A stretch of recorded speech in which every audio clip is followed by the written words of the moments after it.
राजस्थान को ईआरसीपी और यमुना जल समझौते का तोहफा देने वाली भजनलाल सरकार अब किसानों को जल संसाधन विभाग से जोड़ने जा रही है। जल संसाधन विभाग ने डैशबोर्ड तैयार किया है जिस पर बांधों और नहरों में उपलब्ध पानी का हिसाब किताब देखा जा सकेगा। बड़ी बात यह रहेगी कि प्रदेश के लाखों किसान भी ऐप के जरिए पानी का गणित समझ सकेंगे। जल संसाधन मंत्री सुरेश सिंह रावत 14 मार्च को विभाग के डैशबोर्ड का उद्घाटन करेंगे। इस मौके पर जल संसाधन मंत्री से खास बातचीत की विशेष संवाददाता विनोद सिंह चौहान ने। राजस्थान के किसानों की खेती और बांधों के पानी की जानकारी देने के लिए जल संसाधन विभाग ने डैशबोर्ड तैयार करा है, जिसका उद्घाटन परसों होने वाला है, यानी 14 तारीख को उद्घाटन होगा। मंत्री जल संसाधन विभाग सुरेश रावत उद्घाटन करेंगे। किसानों से जुड़ी तमाम जानकारी और बांधों में पानी का हिसाब किताब देखा जा सकेगा कि किस माह में कितना पानी आया। बारिश के दौरान करीब 5 लाख किसान लाभान्वित भी होंगे। हमारे साथ हैं जल संसाधन मंत्री सुरेश रावत। हम रावत जी से पूछेंगे, सर जो डैशबोर्ड तैयार हो रहा है क्या खासियत होगी उसकी? देखिए, जो डैशबोर्ड तैयार हो रहा है ये एक तरह की ऐप है। इस ऐप के माध्यम से किसान जो हमारे बांध है उस पर नज़र रख सकते हैं, कौन सी नहर में कितना पानी चल रहा है उस पर नज़र रख सकते हैं। इसका ये फ़ायदा होगा कि किसानों को सारी वास्तविक स्थिति पता होगी और ये निश्चित रूप से हर किसान अपने मोबाइल के अंदर इसकी वास्तविक स्थिति के बारे में पता करके और वो आगे की अपनी कार्य योजना बना सकता है। और इसका ये फ़ायदा होगा कि हमारा सब खेत को पानी मिल सकेगा इससे।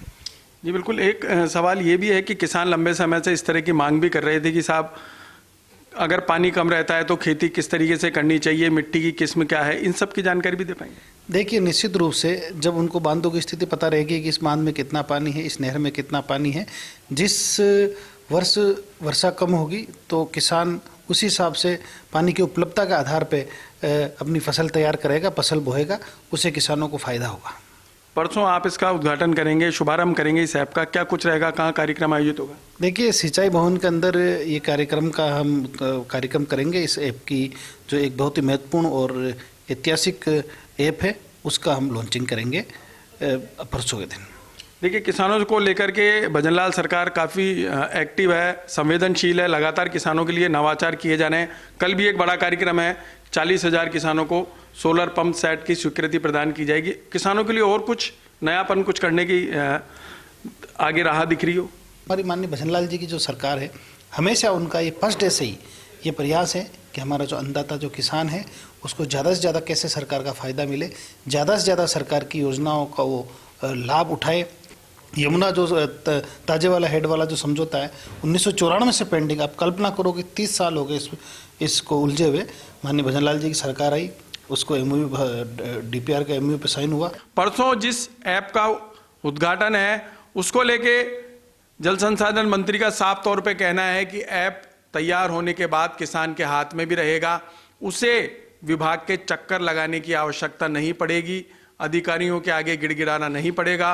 वो स्वयं देख सकेगा कि मेरे क्षेत्र के बांध में कितना पानी है, क्या मुझे सिंचाई के लिए पानी मिल सकता है, बरसात कम होगी तो मुझे किस स्थिति में खेती करनी पड़ेगी। कैमरामैन इकबाल के साथ Vinod Singh Chauhan, first India news, Jaipur.